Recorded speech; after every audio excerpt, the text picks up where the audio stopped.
Based on Thakur's commentary and the sub-commentary of Srila Bhaktivinoda Thakur on the Sarartha Varshini. So I'll just recap what we discussed yesterday. We discussed that there are different perspectives of presenting the Gita, and Srila Vishwanath Chandra Thakur's presentation of the Gita is very, very unique because one, it presents from the Gaudiya Vaishnava perspective of Srila Rupa Goswami's a pure devotion definition, Anya Bilashita Shunyam Jnana Karmadya Anavritam. Secondly, it emphasizes more on the sweetness of the relationship between Krishna and Arjuna. That's what he brings forth. That's why it is called as a very rasika commentary. And studying this commentary, Bhaktivinoda Thakur titled his sub-commentary as the Rasika Ranjan. Ranjan means to take pleasure, and those who are rasikas who take pleasure. So, based from the rasa point of view, his commentary is there. Although there's a lot of sweetness, but there is also, it's quite philosophical also at one end. So his audience, his approach is quite different. So yesterday we went through the Mangalacharan verses, Gauramshaka Satkumodi Pramodini, Swabhavikaya Ghosh Tamaso Nihanta, Shri Krishna Chaitanya Sudha Nidir Me, Mano Adishtan Swaratim Karotu. May the ocean of nectar, Sudha Nidir Me, Shri Krishna Chaitanya, who emanates golden rays, Gaur Amshuka, giving joy to the white water lilies of saintly devotees. Sat Kumoda Pramodi. So the Kumuda, the water lilies, are compared to the saintly devotees, Sat, and who destroys the darkness of the earth by his splendorous beauty. Swabhavikiya Ghosh Tamaso Nihanta. Be present in my mind. Mano Adishtan, and bestow me attraction for himself. Swaratim Karoti. So this is the uh, Vastu Nirdesh, which is very, very clear. It is offering his obeisances to Sri Chaitanya Mahaprabhu. And as I was mentioning yesterday, that this is the first commentary in the Gaudiya Vaishnava line, which is based on Chaitanya Mahaprabhu's Achintya Beda Veda Tattva. Then he offers his namaskar and expresses his humility in this verse. Prachinavacha suvicharo soham agyopi geetamritalesha lipsuhu yate prabhureva mata tadatra santah shamadvam sharanagasya. Though I am ignorant, after carefully considering the previous commentaries. So there is the Ramanacharya, Madhvacharya, Sridhar Swami's commentaries. After studying that, he has written this commentary. May you devotees please tolerate this work. Shanta Samadvam of a surrendered soul, Sharnagasya, which is recorded according to the views of my sannyasi master, Sri Chaitanya. Yata Prapur Eva Mata Tadatra. So it is based on the Achinta Beda Beda Tattva.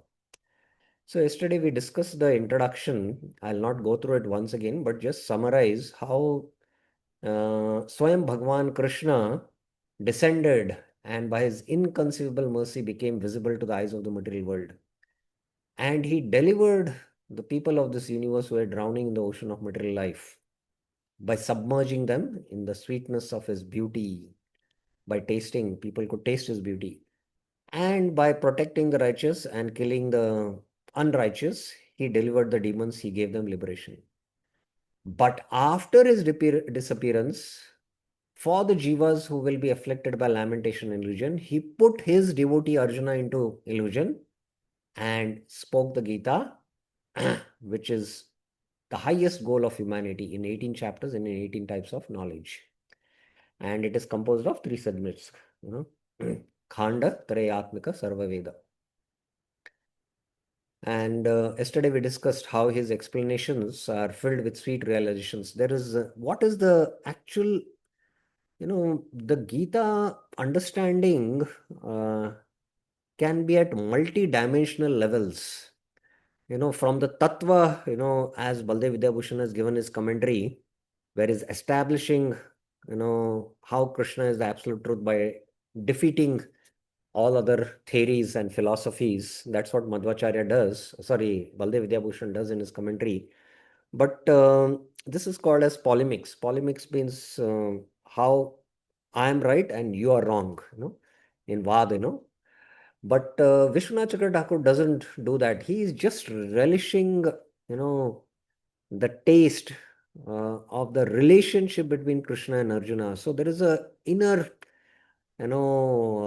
rasa which they are exchanging while the Gita is being spoken, and that is what he is revealing in his commentary. So yesterday I was mentioning how uh, we can see that oh, they are telling that volume should be increased, but mine is full volume here. I hope devotees is audio is fine. Yeah, everyone is saying maybe you'll have to check from your side. Yeah, it's fine. Yeah, yeah. So how Vishwanath Chakra Thakur comments is by Purva Paksha, he raises a doubt and which is actually the question in the mind of Arjuna, and then he himself answers, by which he connects the thread of thought between one verse to another verse and one chapter to another chapter, and that's why there is a continuous flow of thought which is happening in the Gita. That is one beauty, and he reveals the inner intention of what are the emotions what Krishna and Arjuna are experiencing, and that also in the form of dialogue he presents it. That's why it's very, very sweet. So that is why it is called as Sarartha Varshini, you know, reveals the sweetness found in, showering the real meaning. It is from the perspective of pure bhakti. And we saw the, three divisions of the you know, the six chapters, Karma Yoga, Bhakti Yoga, and Jnana Yoga. But from Vishwanath Chakra Thakur's perspective, everything is bhakti. It's either Guni Bhuta Bhakti or Pradhani Bhukta Bhakti. But it's mostly Pradhani Bhuta and Kevala Bhakti. So we saw that and we saw these divisions, the first six chapters are Guni Bhuta Bhakti. Because ultimately, Karma Yoga is in itself not a path by which we can attain liberation.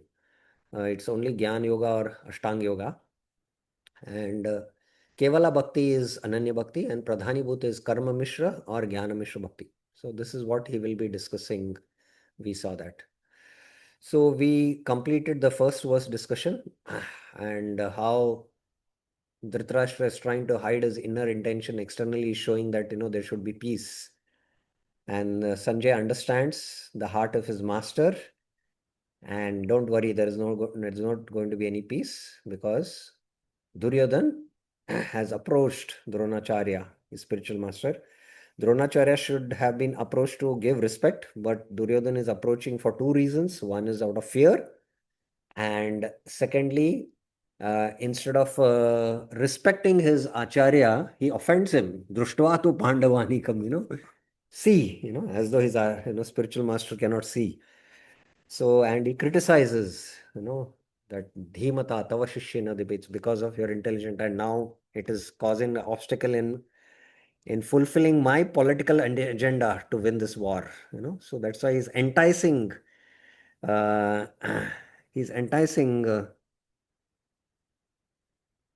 he's enticing Drona basically. So we saw these three verses. So today we will continue now from verse 4. Let's see how much we can complete today. अत्र शूरा महेश्वासा भीमार्जुनः समायुधि युयुद्धानो विराटश्च द्रुपदश्च महारथा धृष्टकेतुश्चैकितान् काशीराजस्य वीर्यवान् पुरजित्कुन्तिभोजश्च शैबश्च नरपुङ्गव युधामन्युश्च विक्रान्त उत्तमोजाश्च वीर्यवान् सौभद्रो द्रौपदेयाश्च सर्व एव महारथ. So, you know, Pashyetam is the previous verse, Duryodhan spoke, Tava Shishyena Dhimata. Arey, this is a small army, we can easily defeat it. No. Duryodhan says, Atra. Atra means here. Atra Shura. There are great, brave men. Here there are brave men, Atra Shura. Maha Ishavasa. Ishasa. Isha means, bow and arrow. Skillful in great bows. And not just bows, great Maha Ishasa. Bhima Arjuna Samayudhi, equal to Bhima and Arjuna in battle. Actually, he's not comparing Bhima and Arjuna because Bhima and Arjuna were the most powerful. But these others are equal to Bhima and Arjuna, and they are the causes of his fear. So remember, Vishwanath Chakra Thakur is going to refer to the fears of Duryodhan in 9 verses, beginning from the 3rd verse. So here is fear. He is very fearful of Bhima and Arjuna, and especially Bhima, because Bhima had taken a vow to kill all the 100 sons of Dhritarashtra. So he's especially fearful. There are mighty bowmen, great bowmen who are equal to Bhima and Arjuna. And who are they?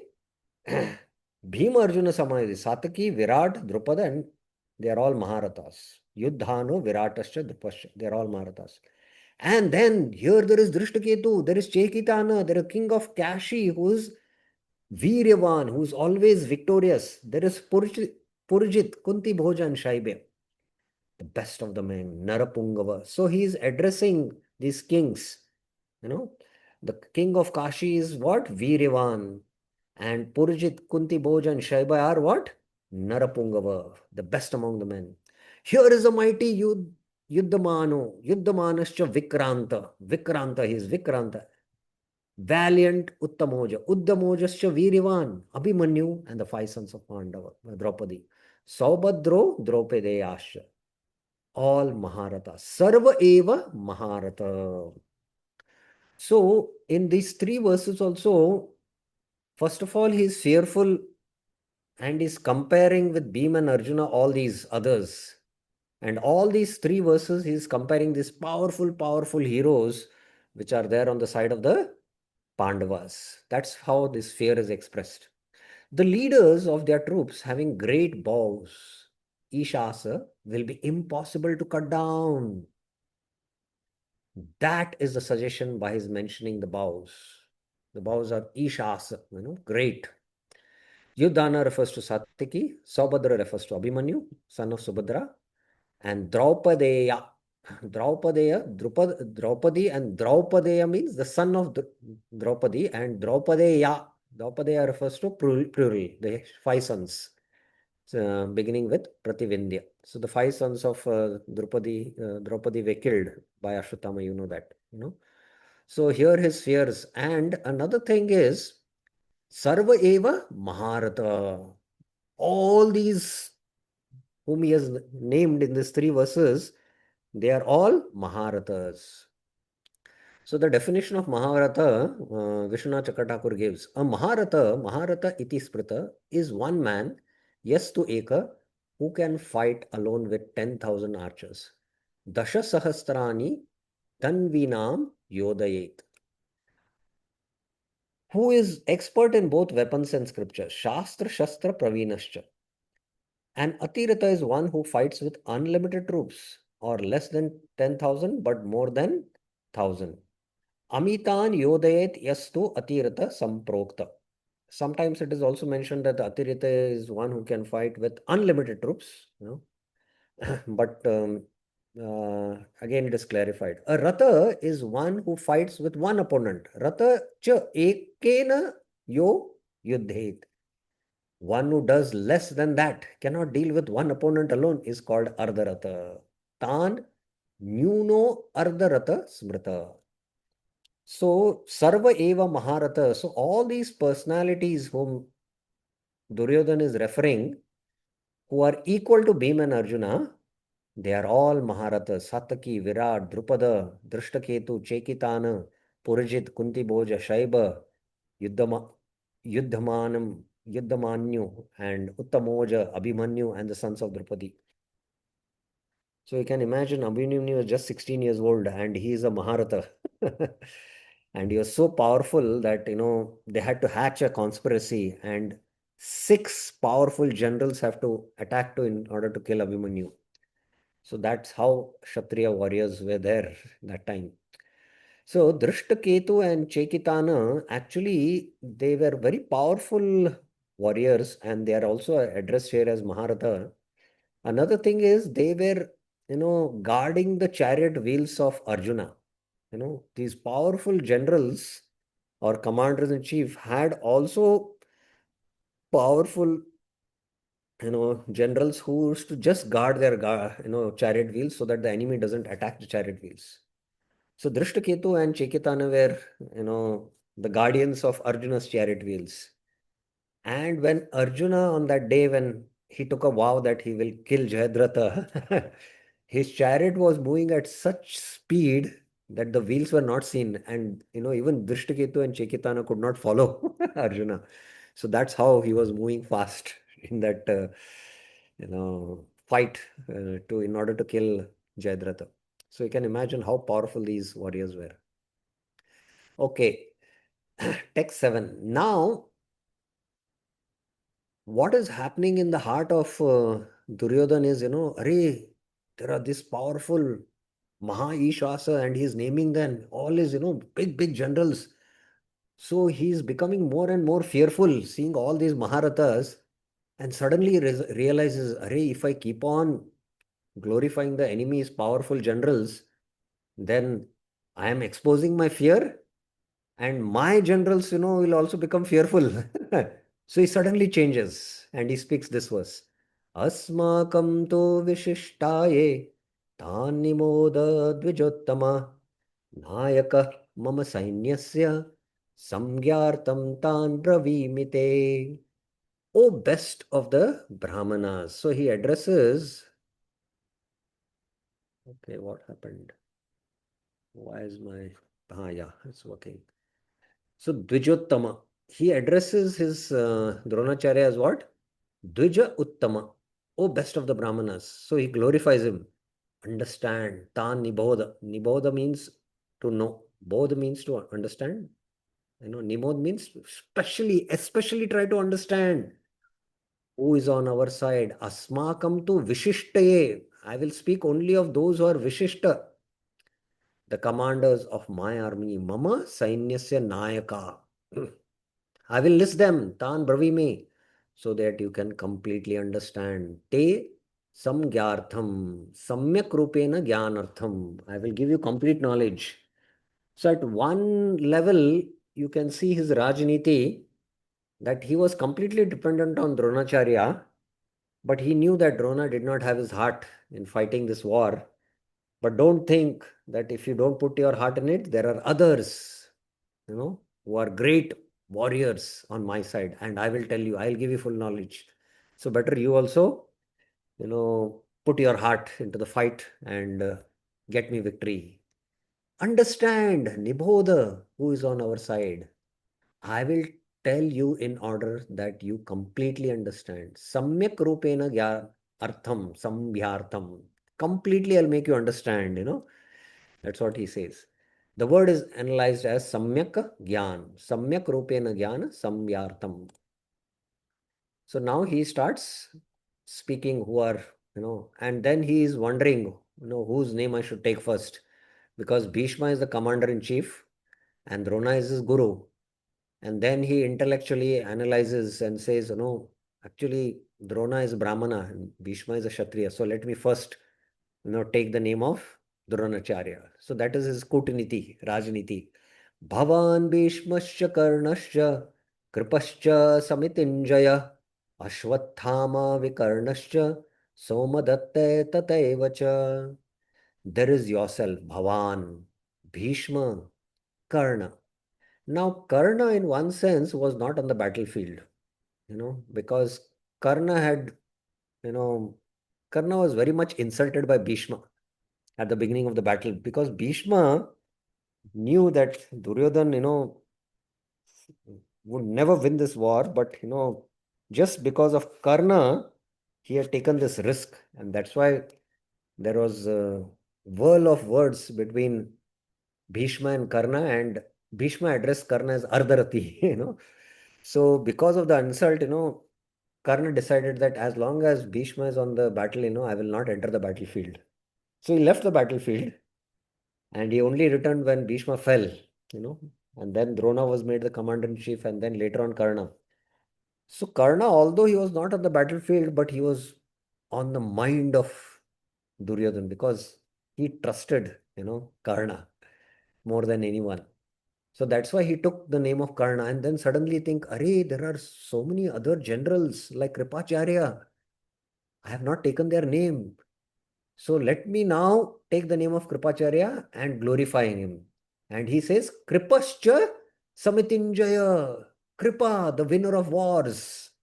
Actually, Kripacharya, we know that, when uh, the battle of Kurukshetra was declared, Krishna said, you can have my army or you can have myself. And Arjuna decided to have Krishna. Duryodhana was more happy to have the entire one Akshoni. And along with the commander was Kripacharya. And Kripacharya had no power to win the war because he did not have the knowledge of celestial weapons.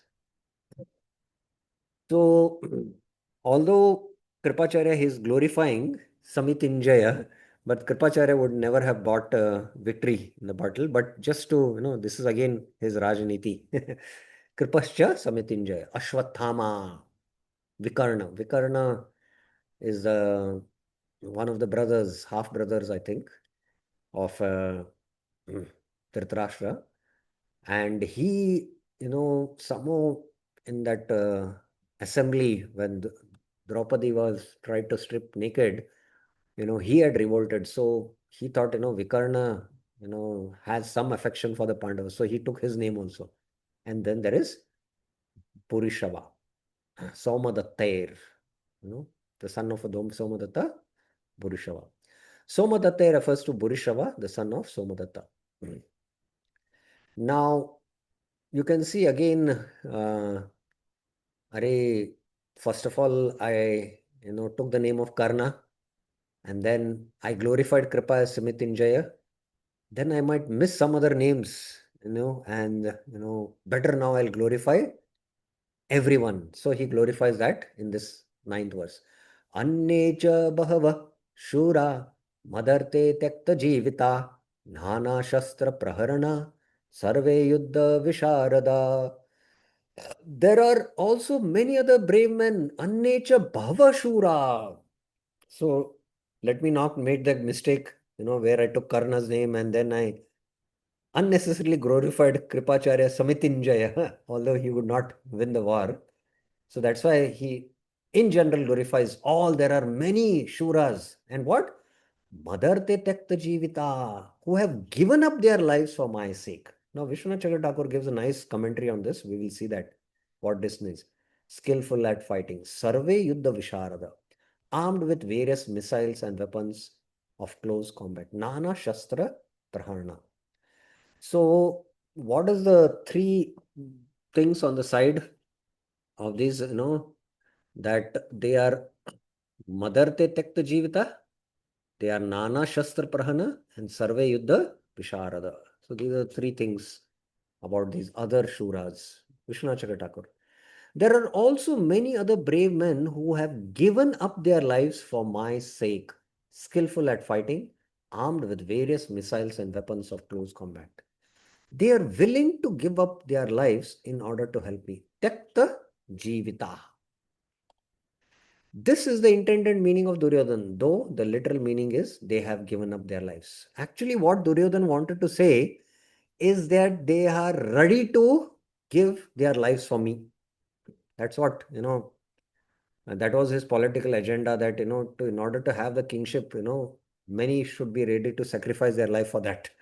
So these great heroes are ready to sacrifice their life for me. That's what he wanted to say. But Saraswati sitting on his tongue made him say Takta Jivita. Takta Jivita means they have already given up their lives. That means they are all going to die.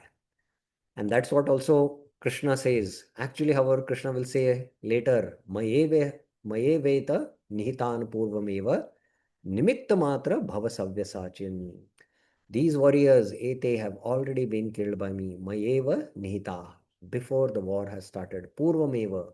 You be my instrument, O Arjuna. Nimitta Matra Bhava Savyasachi.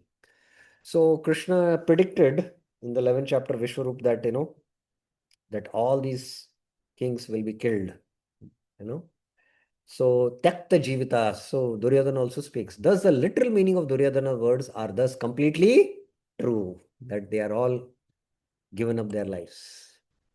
Now, this is a very interesting verse. In the 10th verse, let's recite this and then we will go into the meaning. Aparyaptam tadasmakam phalam bhishmabhirakshitam paryaptam tva idametesham bhalam bhimabhirakshitam.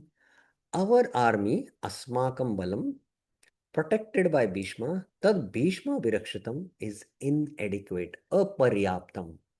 But their army, tva idam etesham balam, protected by Bhima, Bhima Virakshitam is adequate, paryaptam. So this is the very unique thing about Srila Vishwanath Chakravarti's commentary of the terms aparyaptam and paryaptam. Now the term aparyaptam, kindly hear this carefully and try to understand this. Aparyaptam can mean immeasurable or or inadequate.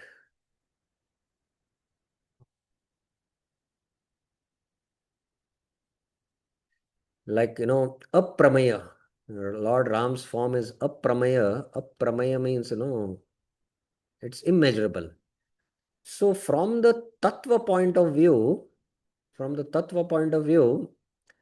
Kauravas had 11 Akshoni Sena and the Pandavas had 7 Akshoni. So from the number point of view, the Kauravas were more compared to the Pandavas.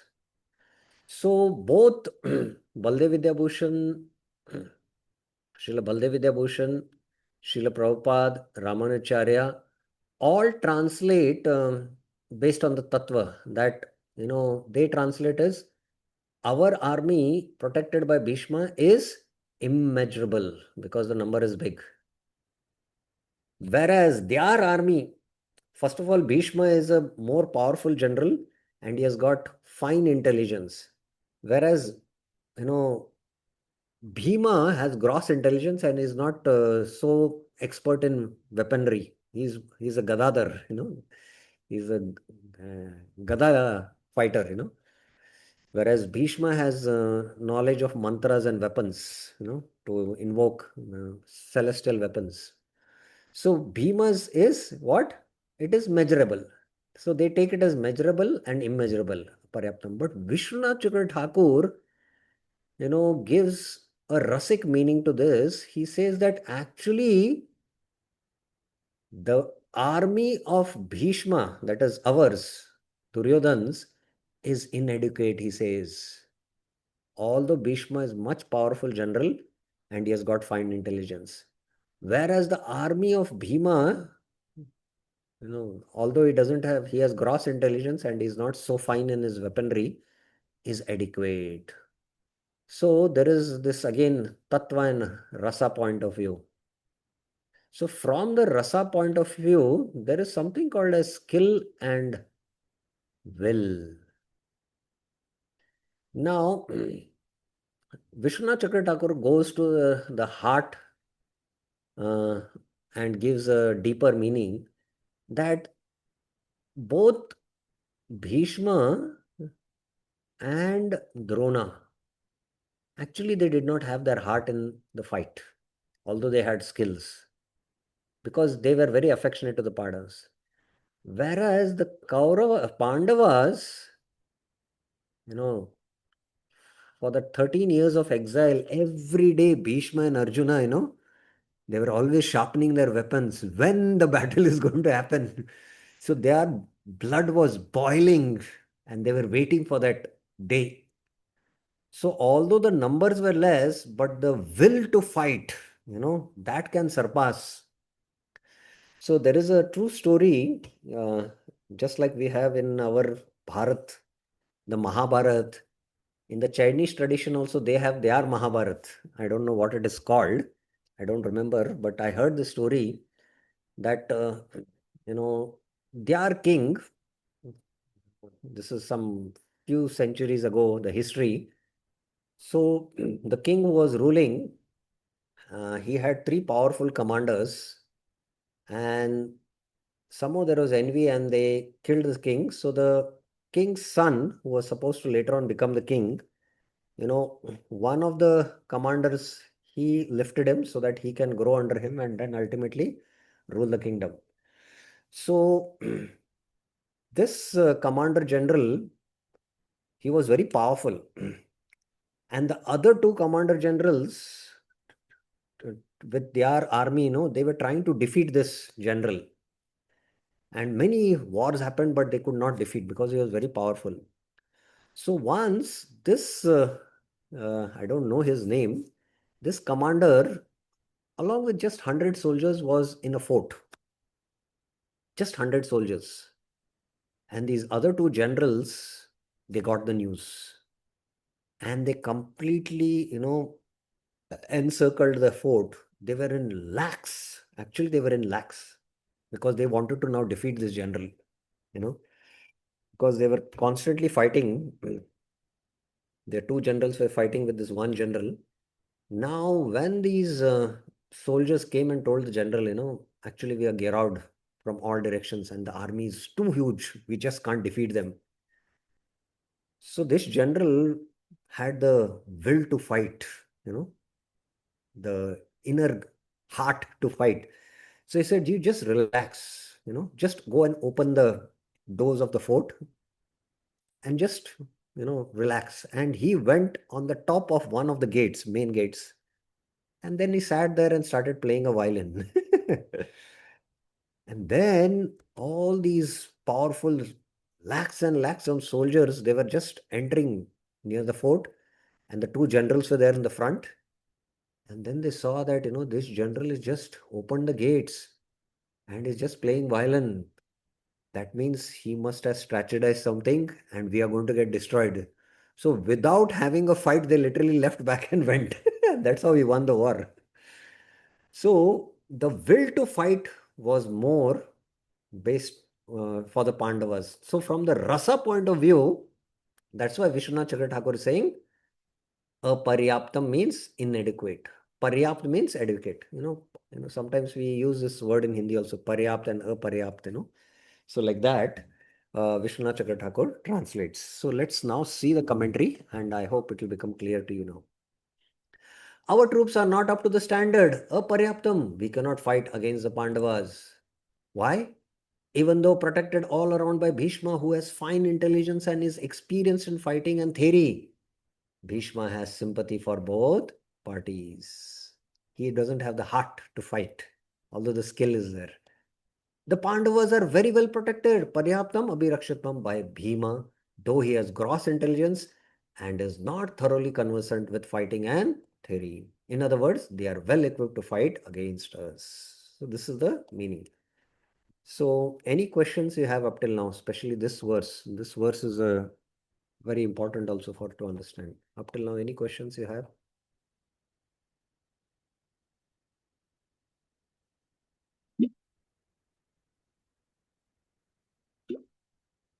Okay, let's move forward. Now, at least I think for the next few verses, there is no commentary at all. So we'll just go through. So now hearing this, okay, Bir Krish Prabhu has a question. Yes, Bir Krish Prabhu.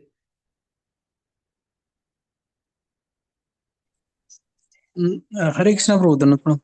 Prabhu, this term aparyapta meaning, Prabhu, these two meanings what you mentioned, one is immeasurable and the other is uh, inadequate. Yeah. These two meanings seems to be, I mean, controversial to each other. When you say Uh, something is immeasurable, it uh, cannot be inadequate. Immeasurable means it is, I mean beyond our calculations. It has to be sufficient enough. So how these two meanings are taken? yeah. So here, the Sanskrit, the words, the way every word has, different shades of meanings. Now, I'm not so conversant with, the formation of the words and meanings. You can see here, Prabhupada in text 10, aparyaptam, he says immeasurable. And paryapt is limited. Or you can take unlimited, you know, unlimited and limited. So, paryaptam to idam etesham balam bhishma abhirikshatum. So, their strength is limited, he's saying, and our strength is unlimited. So, if you take this meaning, what happens? That means the Kauravas are more well equipped than the Pandavas. Whereas Vishwanath Chakravarti is saying not. Actually, the Kauravas are less equipped than the Pandavas because they are, they are just adequate. Ours is inadequate. He's saying. So, paryapta and aparyapta is limited and unlimited. Also, it can mean inadequate and adequate also. So, Vishwanath Chakravarti takes that meaning. I hope you got. Yes, yes, yes. Hmm? Thank you. Thank you. Okay. So now let's go to text 11. So now hearing this again, from two angles, hearing if you take aparyaptam as inadequate, then he's indicating to Bhishma, this is his Rajniti. Bhishma, you should put your strength now because our strength is limited, or inadequate. But if you take aparyaptam as that our strength is unlimited, then he's telling, Dronacharya, don't think that because of you I'll win the war. Because of Bhishma, we have full faith in the that Bhishma is unconquerable. By his this will win. So he's just indicating these words to Dronacharya. So, but from Vishwanath Thakur's commentary, it is indicating to Bhishma. So Bhishma then he speaks down. Now, because Bhishma is very important, powerful general, and he knows that we can win only on the strength of Bhishma. So he now tells, he speaks this verse that you should all stay in your strategic points and don't allow the enemy to attack Bhishma from backside, because only on Bhishma's strength we can win this war.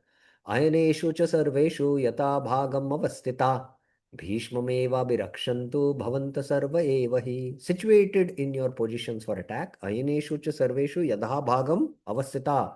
You, Bhavanta, should protect Bhishma. Bhishmameva birakshantu on all sides. Sarva eva hi. So, therefore, you should be very careful.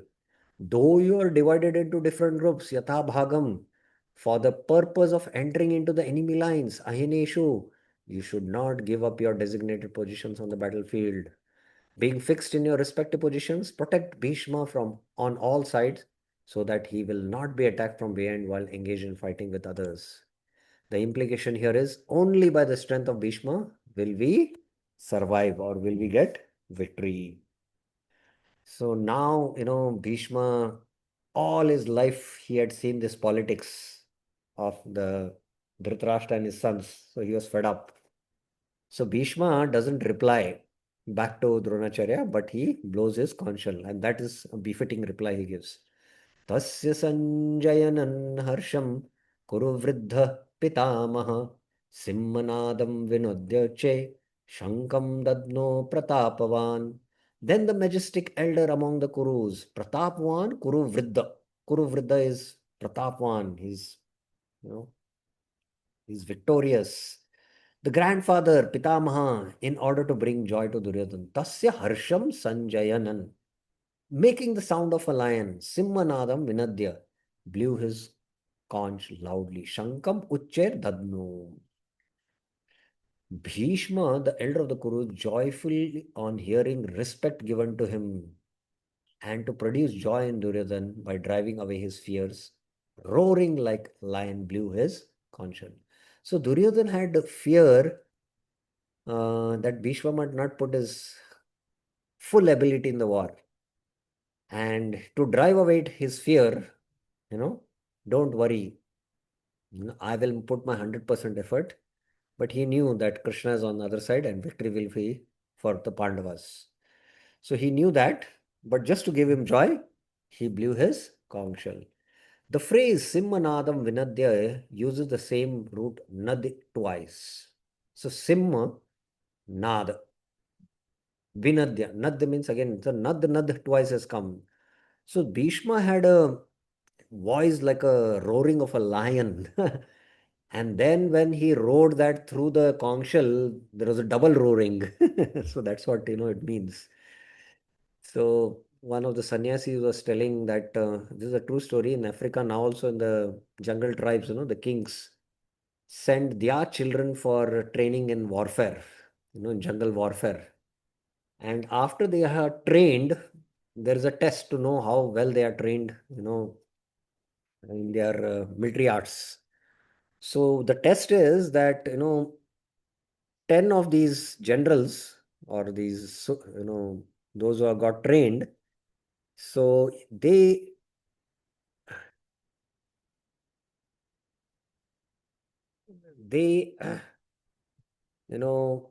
go and actually uh, where the lion is there, they just go and garrow it, surround it, 10 of them.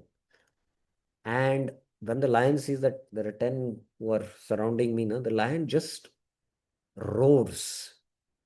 And just hearing that roar, some of the men fall down.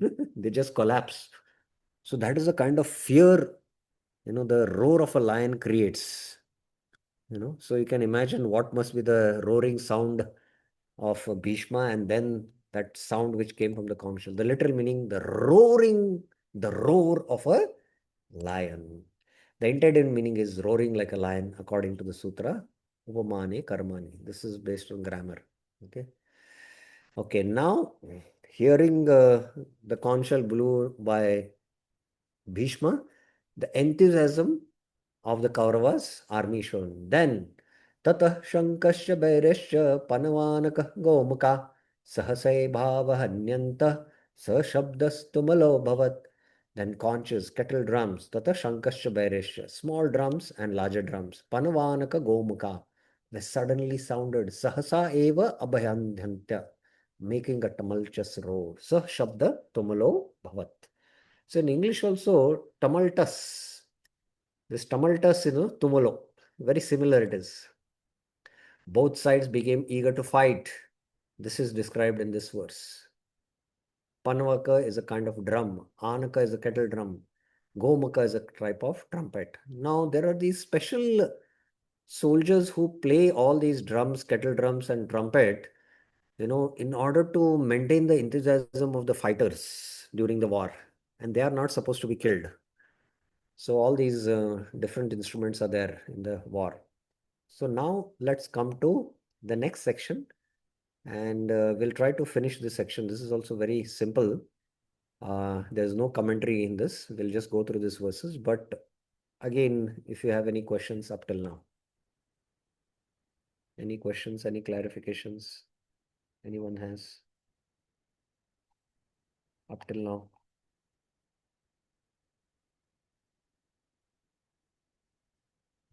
Okay, so we'll go through these verses and let's see if we can come to the 24th or 25th verse where there is a beautiful commentary by Vishnu Chakra Thakur on Krishna as Bhakta. Let us see. Otherwise, tomorrow we'll try to finish this chapter. There's no much commentary here. Okay, now the Pandava side enthusiasm is spoken in this verse. Tata Shveter Hayerukte Mahati Syandane Sito Madhava Pandavaschaiva Divyo Shanko Pradagmato. Then Krishna and Arjuna, Tata Madhava Pandavascha, standing in a large chariot, Mahati Sandane Sito, yoked with white horses, Shveter Hayer Yukte. Shweta is the white, Haya is the horses. Blew their divine conch shell. Divyo Shanko Pradammatu. So here the conch shells are mentioned as divine. Panchajanyam Rishikesho Devadatta Dhananjaya Paundrum Dabno Mahashankam Bhimakarma Vrikodara Ananta Vijayam Raja Kuntiputro Yudhishthira Nakula Sahadevascha Sugosho Manipushpako. Krishna blew Panchajanya Rishikesha. Arjuna blew Devadattam Dhananjaya, and Bhima, Vrikodara, of fearful deeds. Bhima Karma. Vrika Udar means you know, he had a huge fire in his belly, just like a wolf, Vrika. Udara. And he could do that kind of work also. Blew the great conch shell, Poundram Mahashankam Dabno. He had also a huge conch shell. Yudhishthira, the son of Kunti. Kunti Putra Raja Yudhishthira. Now here Yudhishthira is addressed as Raja because he did the Rajasuya Yagya. Blew Ananta Vijaya, Ananta Vijayam. Nakula and Sahadev blew their conch shell, Sugosha and Mani Pushpako. Again, there is no commentary.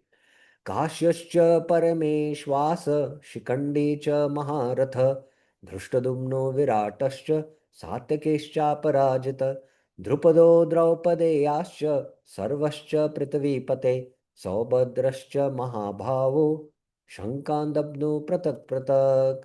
Then the king of Kashi, the great archer, Kashyascha Parama Isha Asa, Shikandi, a Maharatha, Drushtadumna, Virata, and Sataki, who could not be defeated. Sataki is Chaparajita. Chaparat is there is a play of words, will come in the commentary.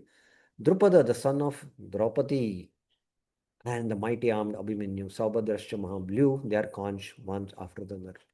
So all these names, except the Pandavas and Sataki, Sataki who is addressed here as Chaparajita, who could not be defeated, Cha Aparajita.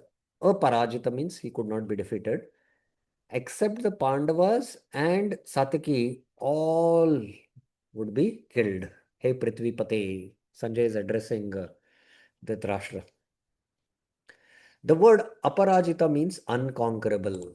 However, it can be read as Chapa Rajita. So Cha and previous Cha if you bring in, because here it is Cha and aparajita is there. So chapa, you can form the word chapa. You can combine like that. So chapa and rajita by including the previous cha as part of the word instead of a separate word meaning, and in which case it means equipped with a bow. So chapa rajita. Chapa means the bow. Rajita means he was equipped. So that's what is Satyaki referring. स घोषोदातराष्ट्राणां हृदयानि विदारयत् नभश्च पृथ्वीं चैव तुमुलो अभ्युनादयन्. The tumultuous sound, Sa Tumulo Gosha, filling the sky and earth, Nabhascha Prithvim Chaiva Abhinadyan, split the hearts of Dhritarashtra's sons. Dhritarashtram Hridayani Vidaryat. So this is also a sign of victory. So that ends, this subsection. Now let's go to the third section. And I think we'll not go to the verse. Okay, we'll see. Let's see. Again, Vishwanath Chakravarti Thakur doesn't give any commentary to any of these verses. Okay, Bir Krishnaji, you have a question? Hare Krishna, Pro, just one doubt, Pro, here we see that Duryodhana, he was really fearful. And being fearful, Pro, how he was enthusiastic for the war. That is what, drives the demons, Generally, anybody, who is fearful, he will run away from the war, The or demons he always will have try this to. fear in the heart, but yet, because of false enthusiasm and because they are surrounded by other demons, who give them ill advice, So, and, that's why, usually it's because of ill advice, and that's why you need right advices and you need that right wisdom also. And plus, you should have that piety also. Otherwise, so there is always that fear. That fear factor is there. Only a devotee can be fearless, who has completely taken shelter of Krishna, 100%. He can be completely fearless.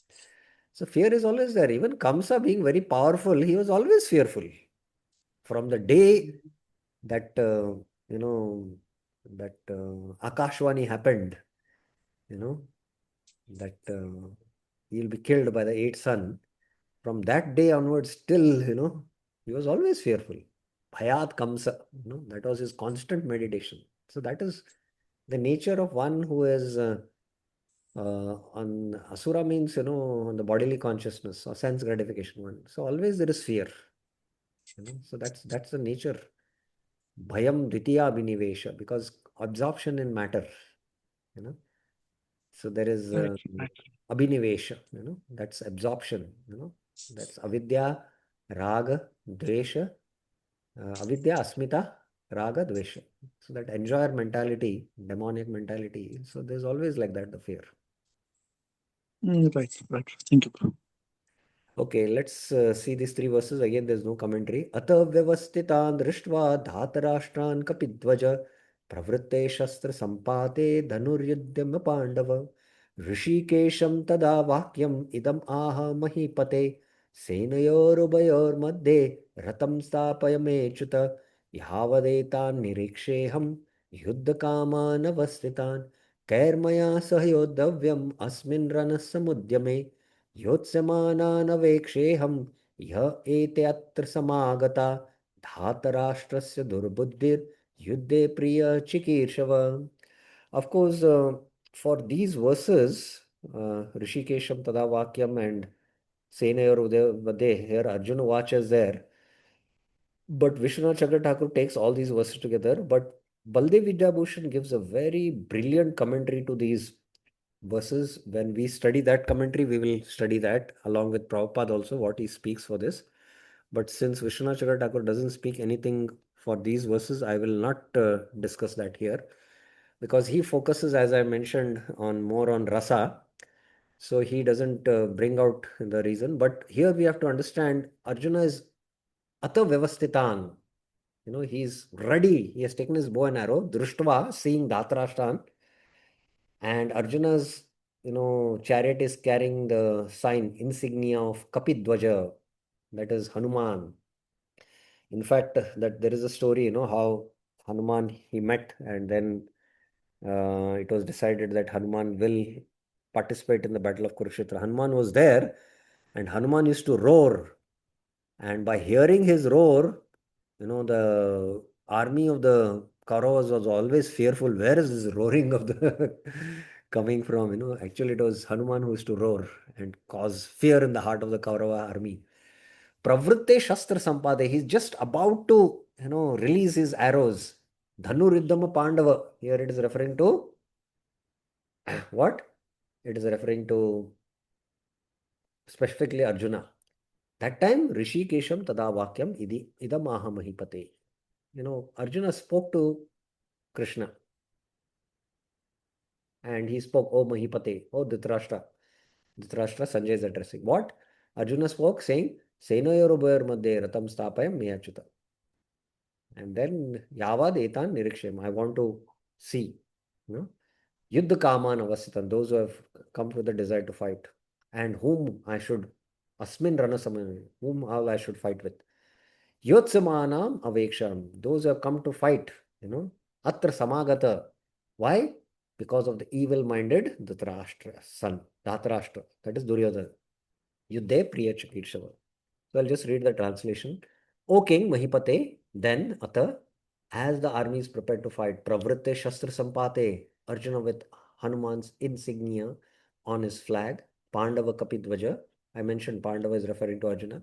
Seeing the sons of Dhritarashtra standing there, Vyavastitan Dhatarashtra Drishtva, taking his bow in hand, Dhanuridhama, spoke to Rishikesh. Tada Rishikesham idam vakyamaha. O Achyuta, please station my chariot, me ratam sapayam, between the two armies, Senayor Ubayor Madhe, so that I can view Yavad etan niriksheham at the commencement of the war. Asmin rana samudyame. Those situated with the desire to fight, Yuddha Kaman Avastitan, and those with whom I should fight, Kair Maya Sahayodhyavam. So I want to view those who are having the situated in the desire to food and with whom all. Who are the relatives of the both sides? Both sides there are relatives. Who all are the relatives who are on my side? Who are the relatives on the opposite side? Both sides are relatives, right? Yuddha Kairbaya Sayodhyam. I see that Aham Avekshe, those who have gathered here, Ye Ete Atra Samagata, desiring to please the foolish sons of Dhritarashtra, Durbuddhe Dhatarashtrasya Priya Chikrishava, are intent on fighting. Yuddha Yotsamanam. Okay, now this verse uh, has a very, Rasika commentary, brilliant commentary by Vishnu Chakra Thakur, and it will take time. So we will leave it for tomorrow. Tomorrow we will begin with the discussion on verse 25 and probably complete this chapter. And then on second chapter onwards, it will be more interesting. So this stay tuned tomorrow and we'll discuss this verse. We'll discuss this tomorrow. Okay. So, any questions, any clarifications you have? It's almost time up also, up till now. As I mentioned, most of the acharyas don't give long commentaries to first chapter because Arjuna Vishad Yoga, they don't feel the need. But Prabhupada knew that in today's time, there is a need. So Prabhupada has given quite elaborate commentaries, given purports to this. Okay, Bir Krishpuji, you have a question? Prabhu, this desire to see this opponent army came in Arjuna. Is it because of, Yogamaya or? Yeah. That in the introduction, I did not bring it out because Baldev Vidyabhushan and Prabhupada's commentary has it. But he was about to shoot, and then Rishikesha is the lord of the senses. So the Lord put Arjuna into lamentation and illusion by his own arrangement. And Arjuna fell in one sense in Mahamaya, but it's not possible for him. It's the arrangement of Yogamaya. So that through Arjuna he can speak the wisdom of the Gita in order to deliver all the souls. So like that, it was Krishna's arrangement. So in one sense, for us it is Mahamaya, definitely. We are in lamentation religion, but for Arjuna it is an act of Yogamaya. It is Krishna's will. By Krishna's will, you know, he said, "Let me, Sena Ruber Mate." So that happened by Krishna's will. And Rishikesh, he controlled the senses of Arjuna and dictated that, so that he can speak the wisdom of the Gita. That's the reason. Right, right. Thank you. Okay. Any other questions anyone else has? Okay, Vinita Mataji, yes. Ji, Danvat Pranam. Yeah. Prabhuji, of all the Pandavas, why did he choose Arjun only?